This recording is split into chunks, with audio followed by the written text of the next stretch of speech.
The Pool Guy Podcast Show. The Pool Guy Podcast Show. The Pool Guy Podcast Show. Yeah! Hi, welcome to the Pool Guy Podcast Show. In this episode, I'm going to go over some rookie mistakes when it comes to pool filters. I'll help you here identify the filter size, and I'll go over some troubleshooting tips for you if you're new to the industry and new just in general to pool filters and filtration. Pool Service Pro, open a Leslie's wholesale account today and receive wholesale pricing on products you use every day. Leslie's Pool Supply offers convenient locations that are open 7 days a week. Another great benefit of opening a Leslie's wholesale account is Leslie's referral program. Get referred to a customer looking for weekly pool service. Save time and money and grow your pool service route and become a Leslie's Pro. And I'll start with some very basic things that I think as a rookie, everything is kind of new. And you may not even be able to identify what type of filter you have back there. I know that may sound silly to the pro, but if you're brand new, you don't know if it's a sand filter, a cartridge filter, or a D filter. Sometimes there's no label on there. I remember I was back there and a home inspector came to look at the equipment. And since I was back there, he's like, "Hey, what kind of filter is this?" Because I have trouble telling what kind of filter these are.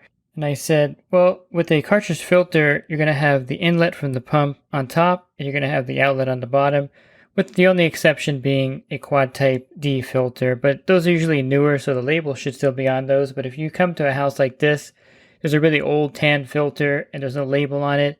Just look at the pump, see where the pump pipe is going into the filter. If it's going in on top, then that's a cartridge filter. If the pump line is going in on the bottom and then on top the filter or the other part above that, the outlet, then that's a D filter. And he's like, "Hey, I've been doing this for like 20 years and no one's ever explained that to me. Thank you. That makes a lot of sense." Now I'll be able to identify a D filter versus a cartridge filter pretty easily. Now, of course, the exception is a quad D filter because the inlet is on the top on those. But again, usually those will have a label because, they're not in the backyard for 25 years like a lot of the cartridge filters out there. So basically you can check just by looking at the inlet and outlet. And the D filter will always have the inlet, at least the standard grid type will have the outlet on top and the inlet on the bottom. And usually there is a backwash valve on there. The backwash valve sits in front of the filter, and it's either the push-pull piston type, where there's a handle where you turn it and pull up on, or the multi-port valve. Now, chances are you're not going to get a D filter confused with a sand filter, even if it has a multi-port valve on front or push-pull valve in front. Sand filters are a little more round in design, ball shape. Some I've seen looks like a giant ball back there. So they'll be much more rounded than a D filter. Sometimes they'll have the multi-port valve on the top of it. But you can pretty much tell a sand filter from a D filter just by the shape of that filter. And typically the body has bolts on it or it's totally enclosed with no clamp. So it's not that easy to get apart because you're not supposed to take the sand filter apart. There's no clamp down the middle. It's just one round object, and maybe there are some bolts on top. You can take the lid off the top of it. So there's no clamp on a sand filter, where a D filter will have a clamp somewhere in the middle. If you have an older stainless steel D filter, then the clamp may be at the top of the filter. But that's kind of how you tell a sand filter from a cartridge and a D filter. There really is no separation clamp in the middle, but it may have a backwash valve, or it should have a backwash valve like a D filter. On rare occasions, you're going to have a D filter installed without a backwash valve. Not very common, but I've had pools on my route before that didn't have a backwash valve. Those are usually the Jandy D filters. For some reason, the installers just didn't bother putting a backwash valve on, but you necessarily do need one on a D filter so you can backwash that filter when needed. So if you do have a D filter at one of your stops without a backwash valve, I would highly recommend having a backwash valve added to that filter. Now you may be confused too, because there is one D filter, and that's the Pentair 4000 series. I did mention the older stainless steel D filters might have a clamp on top. That would be the 2000 filter that I'm referring to. There are, of course, older DE filters with a thin clamp in the middle. These are usually the Hayward or the Anthony filters. There aren't too many of those left around. So you're not going to really get those confused with the 2000 series. Now, you might be having trouble finding the backwash valve on the 4000 and 2000 series filter. They're actually on the bottom, and it's a, just a stainless steel handle that's sticking out. And then you would push this while the pool is off, of course, to activate or put it in backwash mode. And these are pretty common in California, the 4000 series filters. So that's maybe one confusion you may have when you see the filter and you don't see the obvious multi-port or the push-pull handle on the backwash valve. But definitely identifying what kind of filter is back there is important, because if it's a cartridge filter, you're going to have to take it apart and hose off the cartridges. And if it's a D filter, you have to take it apart, examine the grids to make sure they're intact, there's no problems, and hose those off also. And then recharge the D filter with Diatomaceous Earth. So that's the main difference between the sand filter, cartridge filter, and D filter, is that the D filter requires an element in there called Diatomaceous Earth, or DE, and you'll have to add this to the filter after cleaning it. But a cartridge filter, you don't need to do that. And a sand filter, you're not taking apart and cleaning. You're just backwashing the sand filter. When the filter pressure PSI rises, typically a sand filter is the pressure gauge on top is around 20 PSI. And then when it goes to 30 PSI, it may take 3 weeks or a month for this to happen. Then you would just backwash it for a couple minutes, and that's kind of how you maintain the sand filter.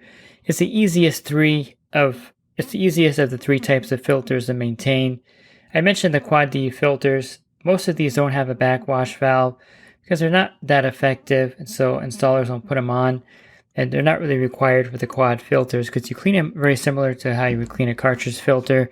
It's just that the quad D filters require you to put Diatomaceous Earth back in. Now, how do you tell the difference between a quad D filter and a regular cartridge filter? Because I mentioned that the inlet and outlet match up the same. Well, the quad D filters, of course, when you take the lid off, you're going to see all the Diatomaceous Earth on there. You should be able to tell after working out there for a while what Diatomaceous Earth looks like when it's in its dirty state. It's a gray-like color, it's cake-like or clay-like, and it's covering these particular types of cartridges. The cartridges on the quad D filter are much different than the cartridges that you would find in a standard cartridge filter anyway.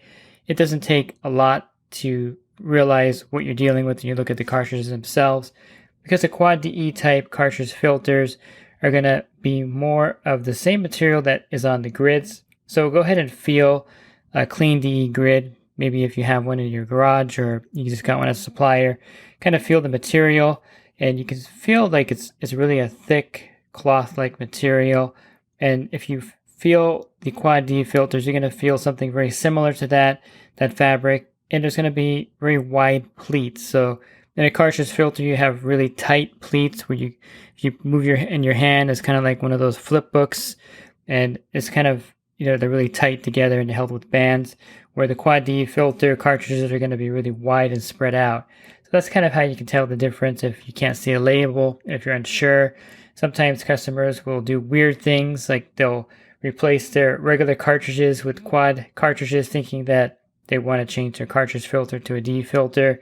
But there are a couple other things that need to be done for that to happen. Yes, it's the same body as the cartridge filter, but there's a different kind of manifold on that, so it's not going to be affected by just changing out the cartridges. There was someone in the group that had that happen. He took apart a Clean and Clear Plus, which should have been a cartridge filter, and it had the quad DE filter cartridges in there. It's not going to be effective, so definitely you can't swap those out. And then telling what size filter it is a big problem, because if there's no label on there, and if you're unfamiliar with DE filters and sizing them, you just can't look at it. Well, you can when you get better at this and see what size filter it is. But I can tell visually by looking at a DE filter if it's a 36 square foot, 48 square foot, 60 square foot, or 72 square foot. And this is the regular grid type filter. It's really easy for me to distinguish it, but it may not be easy for someone brand new to the business to say, is this a 48 square foot grid or a 60 foot grid? So the simple way to tell which DE filter you're dealing with is that you want to take the top off the filter and then take the grid out and then measure the grid. And it should be about 30 inches tall if it's a 60 square foot DE filter. And if you're dealing with a 48 square foot DE filter, the grid should be 24 inches tall or 2 feet tall. So the 60 square foot, of course, is going to be taller. And then the 36 square foot is tiny, so you can easily tell that that's not a 48 square foot. And then the 72 square foot will be a lot longer than the 60 square foot. And those 72 square foot grids are not very common. They're only found in the old Pentair 2000 series filters. And you kind of know it's 72 square feet because as you're pulling it out, it just goes on forever. And that's kind of how you tell if it's a 72 square foot grid. If you can, of course, measure it. And if it's larger than 30 inches, then it's a 72 square foot grid. So just measuring the length of the vertical D grid will give you the size of the filter. And then you'll be able to calculate how much diatomaceous earth to recharge that filter with, because now you're going to know if it's a 36 square foot, 48 square foot, 60 square foot, or 72 square foot grid. Cartridge filters are a little bit harder if there's no label on there. You can pretty much tell the filter by the color of it. Usually tan will be Pentair, a gray color will be Hayward, and then a light gray color will be Jandy. And that's kind of how you can tell. Jandy has the handles on top, which kind of distinguishes their cartridges, their filters from other cartridge filters. Sometimes there'll be a private label brand on a Hayward filter. Here, California Pools has a lot of those, and there'll be a black color with their label on it. So that's going to bring more confusion. You don't know, whose filter is this? Sometimes the label is just completely gone on the filter, so there's no way to know what size it is. So the best thing you can do is just take the top off the cartridge filter and then look at the cartridges themselves. Sometimes there's a number on there. A lot of times they've already been replaced, so you won't see the manufacturer brand on there. You won't see Jandy or Hayward on the cartridges because they've already been replaced. And usually no one buys the actual manufacturer OEM cartridges again. I don't know why that is, but very few pool professionals will, have a Pentair Clean and Clear Plus, and then they're going to buy Pentair Clean and Clear Plus cartridges to put back in there. It's just so common now just to buy the replacement cartridge filter that your supplier has. So there are 4 major brands here. There's Pleatco, Unicel, Filbur, and in some cases you'll find some Excel filter cartridges here in California. They were manufactured locally in Pomona, California for a long time, and so there's a lot of those in my area. You may have a particular cartridge filter brand that's local to your area also in Texas or Florida, so you may get familiar with that particular brand. But basically on top there should be a number, so get that number, Google it, and see if that is actually a filter size number, and then order that particular cartridge for the filter. If there's no number on there or no markings on there, which sometimes happens with the really generic cartridges that people buy on Amazon or buy at certain stores, there's nothing on there, it's just the cartridge itself, then you would just take that into your local store or supplier, and they should have, Unicel has these counter mats that you put the cartridge filter on, and then you're going to be able to get the number off it or get the size of it by matching up the cartridge. So that's one extra step that you may have to take that cartridge filter in and have it measured and see if they can find the exact cartridge for that, because it has to match fairly exact as far as going onto the bottom manifold and for the top manifold to snap on to that. If you get one that doesn't fit right, then dirt's going to go back in, or debris will go back into the pool and it'll be a big mess.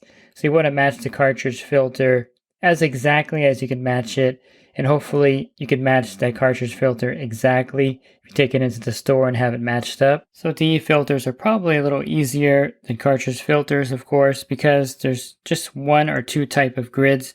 You have the universal grids, which are the top manifold ones, which are common from Hayward, Pentair, and Jandy, Waterway. And then you have one filter made by Pentair called the 4000 and 2000 series. The 2000 series was the older version, and these are a different grid type where the top manifold is actually on the bottom and the grids go in technically upside down, which, by the way, is one of my favorite filters because they're so easy to clean.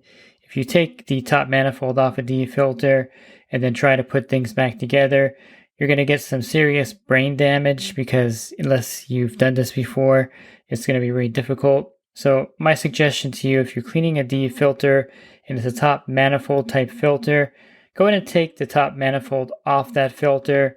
And if you can, hose it off in the tank. That's what I do a lot of the times. I don't even take the grids out. You can even leave the top manifold in if you're pretty good at this, and just hose everything out to the backwash. Hopefully it's not going to backwash all over the person's cement. There's some kind of line or P-trap it goes into, and this is pretty effective. Or if you need to, you can take the top manifold off, take one grid out, hose it off, and put that grid back in. Take another grid out, hose it off, put it back in, and that way you keep that pattern inside the tank. Now, if you did take everything out and took it all apart without really paying attention, then putting it back together is very difficult. But there is a trick that works really well. You want to put the top manifold on the ground and then build that filter upside down, or build that grid assembly upside down. And that's a great way to rebuild it without getting brain damage, because for some reason, when you build it upside down, it's much easier to build than building it right side up. And it's a lot easier because also you have more support with the top manifold on the bottom. So if you have it the other way, sometimes it'll lose its balance and some of the grids will come out. It's really frustrating. So don't take that out of the filter and unless you take it out one by one, in my opinion, especially if you're new, because it's really hard to rebuild that after the fact. And some things to look for when you're putting your DE filter back together that would cause diatomaceous earth to get back into the pool. It's really frustrating when you put a filter back together and you go to charge it up, you put your first scoop of DE in, and then it just shoots out the return line. The pool starts to get really cloudy. If you're a rookie, you're going to keep adding DE to the filter. I've done this before, so I know that this happens, and you won't even realize that all of this stuff is being shot out into the pool, but it's a big cloudy mess. And why is the DE going back in? Well, there's a few things that could be the problem. Number one of the grids could have a crack in it or a tear in it that you didn't notice. So make sure you inspect the grids really carefully when you take them out of the filter. Number two, the top manifold could have a crack in it, and that's causing DE to go back in. Or it may be missing the cover on the air bleeder. Sometimes there's like a little sleeve that goes on there. Other times there's like a little thimble that's made out of stainless steel that goes on top of a little tube. If that's missing, DE can go back into the pool. And the last thing is there's a little black O-ring on the stem pipe. When you take that top manifold off, there should be a black O-ring on that stem pipe. There's a notch on there where it kind of sits in, and the O-ring should be there. Or if it's not there, if it's stretched out, then DE is going to get back into the pool. And one thing that I've noticed that could happen with some newbies is that they don't put the grids all the way into the top manifold. There's been like a lot of debate when I first started, like how tight do you put the top manifold on? It doesn't really matter how tight you put it on, but what matters is that you shouldn't be able to see any gaps in the grids going into the top manifold. It should be pretty snug. You don't have to like tighten it down to a cracks, but you definitely want to make sure that the ends of the grids aren't showing, that there's no gaps in there, and that you can't see anything but the manifold covering the grid entirely. And that's kind of how you know that you have the top manifold on tight enough. Going back to the cartridge filter, if you put everything back together and you notice a lot of debris is going back into the pool, that may be perfectly normal at the first startup, because when you take the cartridges out, sometimes some of the dirty debris water goes back into that line and to the return line. And so when you turn it back on, you may have a little hiccup where you get some debris in there, but it should clear up. You shouldn't have any problems after that. And it should be one of those things where it's only temporary. But if you notice that there's a lot of debris coming in and it's still continuing, you may have forgot to put the top manifold back on the cartridge filter. I've done this before a couple of times actually. So the black top manifold has to be on there. Now if you have a Jandy filter, it's a little thicker. It's like a gray color, and that's hard not to put back on. But for the Pentair filters and the Hayward, I've put them back together, and I've left the top manifold somewhere by the equipment. That has to be on the cartridges because they're not sealed at that point. They're wide open. So make sure you put the top manifold back on the cartridge filter. Kind of have a pattern. What I do now is I put the top manifold on top of the tank lid. That way I don't forget to put it back on, because I'm not going to put the lid back on the filter with the top manifold sitting on top of there. But it's something that happens because you're busy, you're doing 4 or 5 filters, and you can easily forget to do that. Let me just briefly touch on a couple of things that can go wrong with the backwash valve. Now, if you have the push-pull piston type in front of the DE filter, and you turn it, of course the pool has to be off at this point. The pool pump is off. You go to turn it, and then you try to pull up on it, and it's not coming up. I would probably recommend not forcing it up at this point, because chances are you won't be able to get it back down. Now, I've had the unfortunate experience of pulling it up and not being able to get it back down before, and not having the parts on my truck to change it. And so you can, and I probably don't recommend this, but you can hit the handle with a rubber mallet and kind of get it back into position. I've done this before in a pinch. I'll admit it's not the best thing to do, but you have to get it back down. Otherwise, the pool is going to be in backwash mode. You can't leave it like that for a week or two to get back there. But what I would recommend you do is carry some of the backwash piston O-rings. There are two basic types. You have the Pentair and Hayward ones, and just make sure you carry those on your truck, and that way you can put those on. And sometimes getting the piston out is a lot of work in itself, so try to get that out and change those O-rings. Once you change those O-rings and lube them up, you'll have no problem pulling and pushing down that piston. And the other problem you may run into is if you have a multi-port valve type and you're trying to put it in backwash mode, but it's just not turning because it's like really stiff and old. Be careful that you don't break it. I would advise not putting it in backwash mode if you can't do it easily. If you're like pushing down and it takes like a Herculean effort to turn it, I would stop, and then you would have to take that apart and inspect it. It's probably really old, and I would just replace that multi-port. Just take the 10 or 12 screws off of there. Find out what model number. This could be problematic too if there's no label on there. And just get that same model number and replace it, and then you'll have no problems. But forcing a multi-port valve to go from one port to the other is going to be nothing but problems. And more than likely, once you get it back in the filter mode, you're going to see water leaking out the backwash valve because you've damaged the ports in there or the spider gasket. So definitely don't force any backwash. If you can't open the backwash or move it, I would say do not force it open at that point because you're going to have nothing but trouble. So just be careful and use caution and use common sense. If you think that it's not going to move or you're going to break it, just don't do anything until you have the parts on hand. Especially with the multi-port, I definitely would buy a new one first. You could buy the whole unit itself, but you won't need the plumbing in. You just want the top part of it. Just a word of caution because I've been kind of, not smart about it, and I forced the backwash open, can't get it back down, backwash is leaking. And one thing that you can carry if you do have a backwash line is carry a 1.5 inch ball valve, and sometimes you can kind of cheat a little bit if you kind of mess things up and just slap that on the bottom of the pipe if it's not going into the cement or P-trap. I've had good success with just putting that on the backwash outlet and then closing the ball valve until I can get back there and fix it. That way the filter can still be running and it's not going to be, losing water out of the backwash. That's just kind of like a little trick that a lot of the pool pros use. So carry that 1.5 inch ball valve or 2 inch ball valve, depending on the plumbing.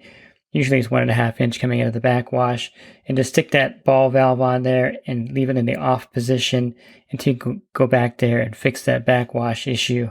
That's some of the basics with filters. If you're new to this, I hope that you've gained a lot of knowledge from just a little bit of unpacking, of identifying the filters, and also some troubleshooting of the DE and cartridge filters. If you're looking for other podcasts I recorded, go to my website, swimmingpoollearning.com, and on the there's a podcast icon there on the homepage. Click on that. That'll take you to a drop-down menu of over 1,200 podcasts that I've recorded.